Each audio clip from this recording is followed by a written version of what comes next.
une fois la parole. Bonjour, bienvenue à tous chez Kumafo, votre podcast qui vous parle, qui vous conte et raconte. Kumafo veut tout simplement dire parle. Alors oui, nous allons parler, les griots vont nous conter l'Afrique. Nous allons découvrir et redécouvrir notre histoire tout en voyageant. Chez Kumafo, les paroles s'envolent pour raconter et les écrits restent pour attester. Laissez-vous guider par la voix des griots, les transmetteurs de notre histoire.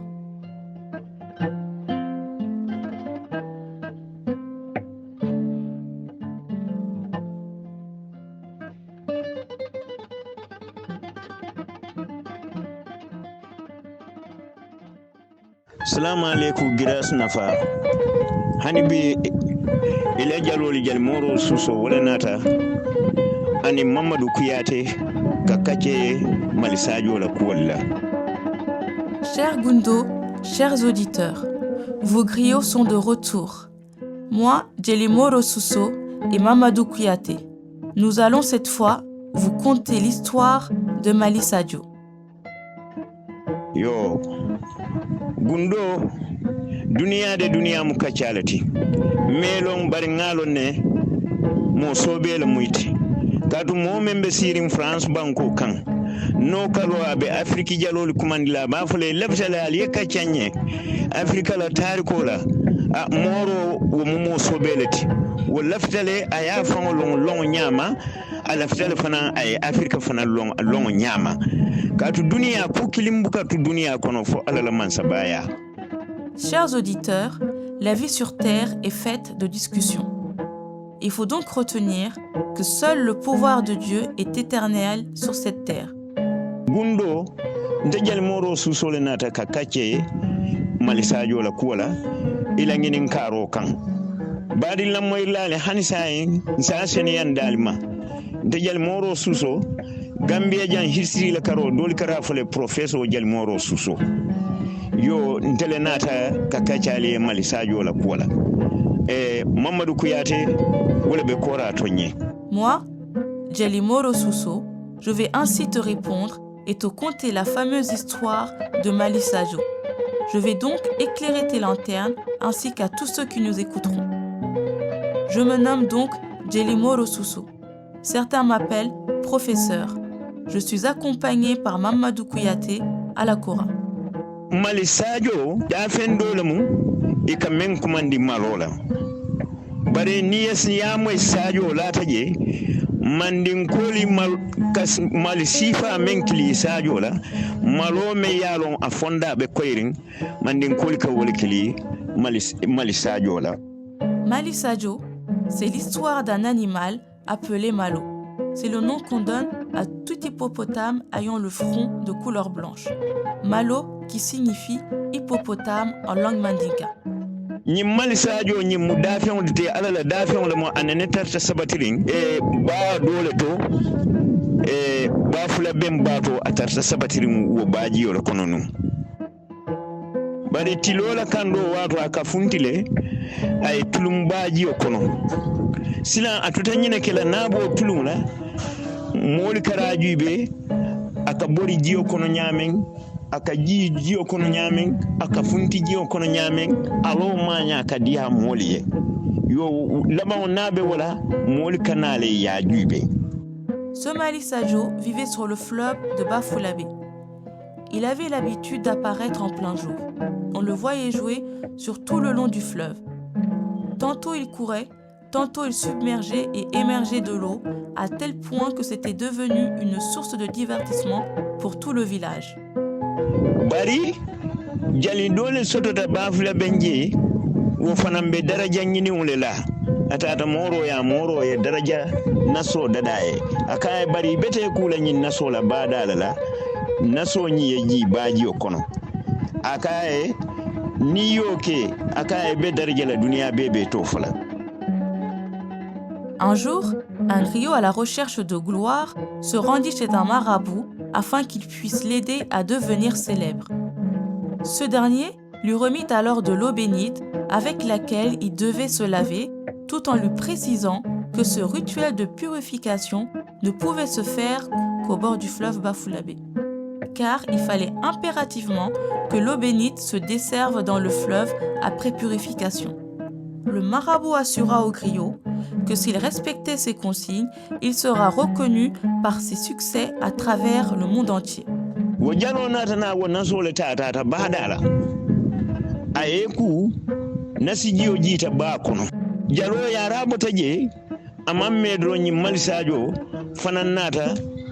wo batinto la wo dinkira kilimule to aseleta katalo batinto kan yara alona ayata naso nyimbe ji kan ba kono naso nyi yemal sajo nyim fana mali silan jalo nata daraja bake mali banko kan. Le griot décida de suivre les conseils du marabout et fit le rituel comme convenu. Après le départ du griot, Mali Sadio vint se baigner à l'endroit même où l'eau bénite du griot s'était déversée dans le fleuve. Comme l'avait prédit le marabout, le griot est devenu célèbre à travers le Mali et aux alentours. Yo, barbidou, Mali Sadio nata tertenne, Mali Sadio nata ke dafen dar yarim balati ba fula benje. Adun anata dali molla moli fanal daltala. Sila kanyin tulungule ke folundo musudo e kafo jakajo dol ko muso nyin to molete wo jakajo wayatar malisajo be larin ba tintola atamata fanyon kitab malisajo dala aya mosi aya bulota aya mosi fo kono malisajo nata wuli alota malisajo man ku kala koteke yo nim malisajo nyin nabe tulungu nyim fanana mol silo ya jibe daban wo nata ke malisajo e darajoti sate o kono anim banko kan. Quant à Mali Sadio, qui est venu se baigner à l'endroit même où avait été versée l'eau bénite, il remporta également un énorme succès auprès de toute la localité de Bafulabe. Il s'est ainsi lié d'amitié et s'est familiarisé avec la population riveraine. Un jour, une femme au nom de Diakadio aperçoit Mali Sadio allongé au bord de la rive.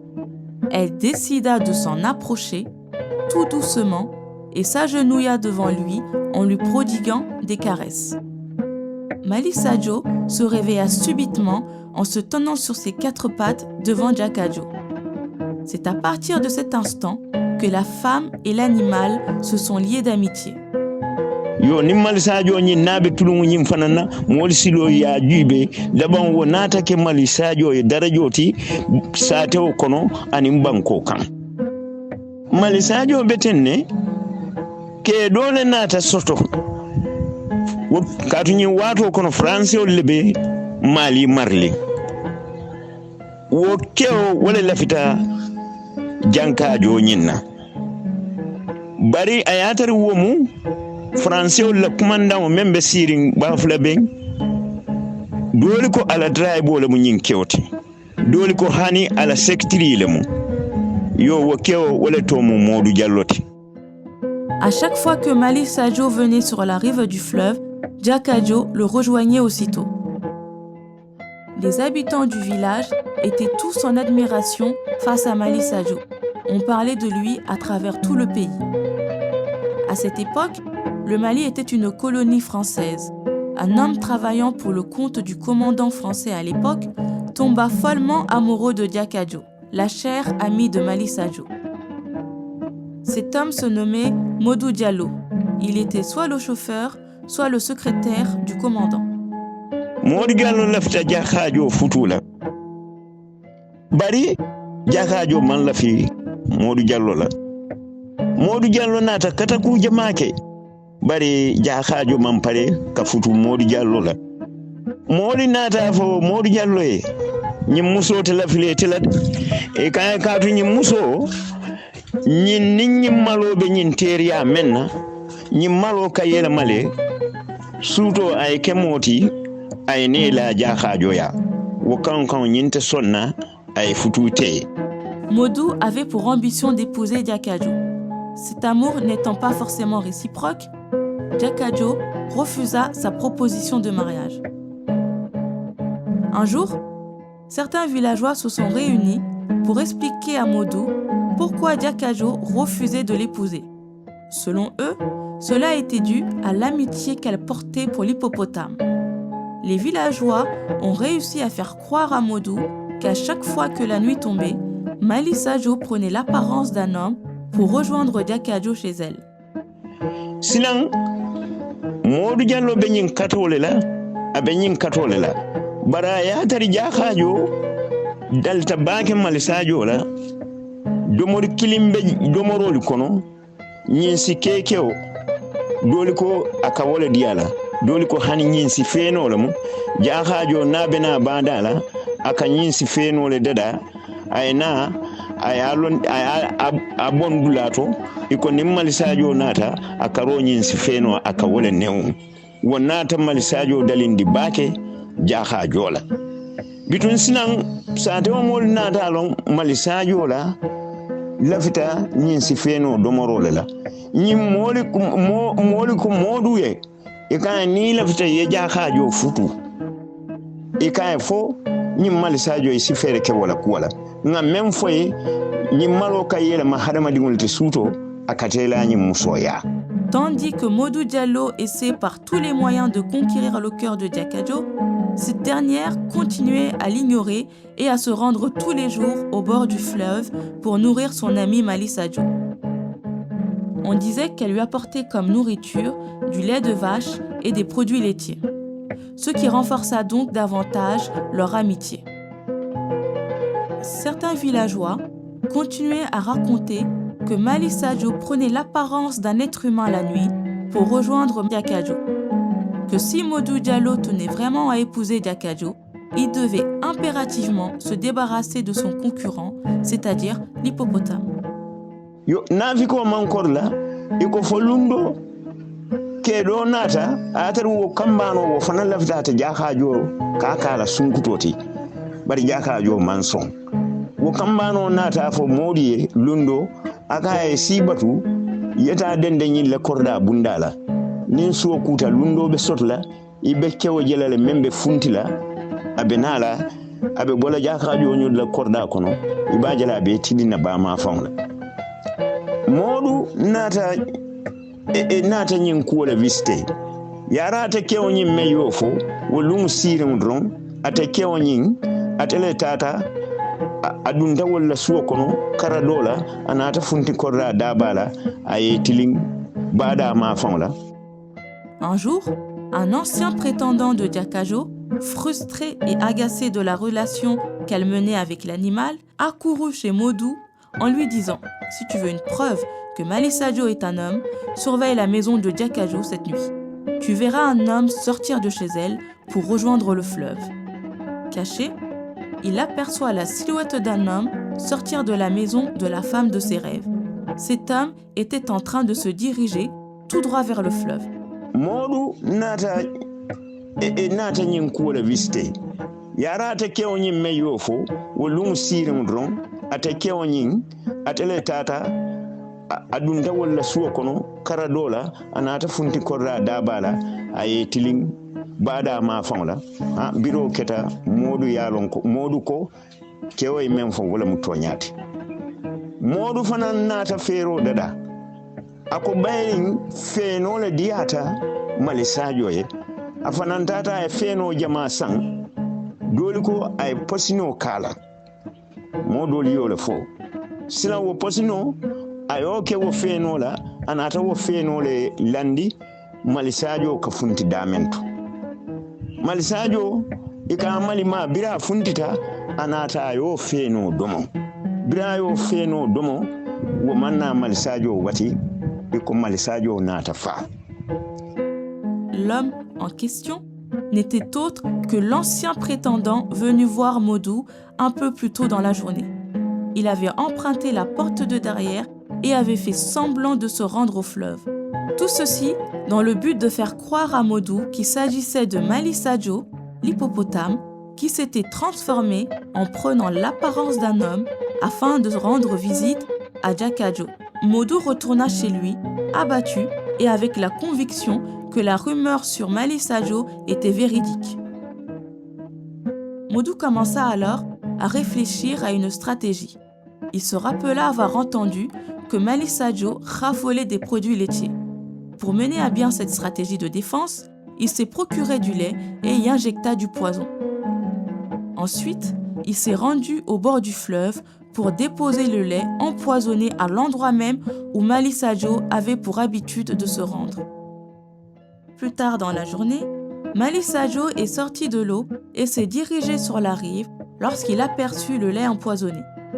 Sans hésitation, il s'est mis à boire le lait en pensant que c'était son ami Diakajo qui venait lui offrir comme à son habitude. C'est ainsi que Mali Sadio trouva la mort au bord du fleuve Bafulabe après avoir bu le lait empoisonné. Bara ayatari janna fa aka ika den kilo men laye na funtita be donna lamahun adalto den kilo la musoli ka bulo kosi isafo Mali Sadio Bafulabe Mali Sadio Mali Sadio Bafulabe Mali Sadio bitum maro katari donna wala be bulo kosi laye. Lorsque Mali Sadio était en vie, les femmes du village avaient pour habitude, dès lors qu'elles apercevaient Mali Sadio, de taper dans les mains et de chanter en chœur. À l'annonce de la mort de Mali Sadio, Diakajo s'est rendu sur la dépouille de son ami et s'est mis à taper des mains tout en chantant Mali Sadio, Bafulabe Mali Sadio, Mali Sadio, Bafulabe Mali Sadio, Mali Sadio, Bafulabe Mali Sadio, Mali Sadio, Bafulabe Mali Sadio. Dunia lungolung kule kake lungolung ikakaranne hadamadiun kakaranne dunia la kulla Mali Sadio la tariko manjam fa bake nga moy tenne alifali ya fanyala tenne bari asrikeno satar nya doli soto ba Mali Sadio la tariko ntel nga moy tenne oto alinsin hakilotu kanola ni be kano kono isimira kudori fanalla adun alinsin hakilotu jawoto jawo ka korle ba jawo buka fata awa wala mu girasu ibe Mali Sadio la kuwa men nginin kala nyinamu wassalam. Chers auditeurs, l'histoire de Mali Sadio est quant à elle très courte. Nous faisons l'effort de la conter telle qu'elle nous a été léguée par nos aînés. Il est possible qu'il y ait d'autres versions, mais nous avons conté celle qui nous a été transmise par nos ancêtres. Pour finir, soyons vigilants en matière d'amour. Lorsqu'on est amoureux, il est important de savoir que c'est aussi une responsabilité que nous endossons. Il faut aussi faire attention aux personnes mal intentionnées. Elles peuvent se fatiguer de temps en temps, mais elles n'abandonnent jamais pour autant leurs objectifs. Mali Sadio la kuwoli labanta tenne bari jagajo manna futuno koteke modu ye yo katu bari anata lom fananko kafo modu le Mali Sadio posini wonata ke makuya bati modu nin fuloliye Bafulabe sato kono yo bari modu manna tana soto koteke luwala karola katu modu la boss le mu commandant yo alo bosi doli ko commande Sorance la Sorance commandant wala be Bafulabe woto lamayirlali ala barika alla jalol le moro suso Mamadou Kouyaté. C'est de cette manière que s'est déroulée l'histoire de Mali Sadio. Par ailleurs, Diakajo n'a pas épousé Modou. Tout le monde a su par la suite qu'il était l'auteur de l'empoisonnement. Tout le village lui en voulait pour le meurtre de Mali Sadio. Modou ne sera ni jugé, ni condamné pour son acte, puisqu'il jouissait du privilège d'être l'employé du commandant français de Bafulabe à l'époque. Merci à tous les auditeurs pour votre excellente écoute. C'était vos griots, Djeli Moro Suso et Mamadou Kouyaté. Merci à nos très chers griots, Djeli Moro Suso et Mamadou Kouyaté pour leur travail de transmission. Merci à vous également pour votre écoute attentive. Si vous souhaitez aborder certains sujets historiques ou connaître l'histoire d'une personnalité en particulier, n'hésitez surtout pas à nous écrire par mail ou à nous contacter sur nos réseaux sociaux. Vous trouverez les liens dans la description de cet épisode. Je vous dis à très bientôt pour un prochain voyage temporel. D'ici là, portez-vous bien.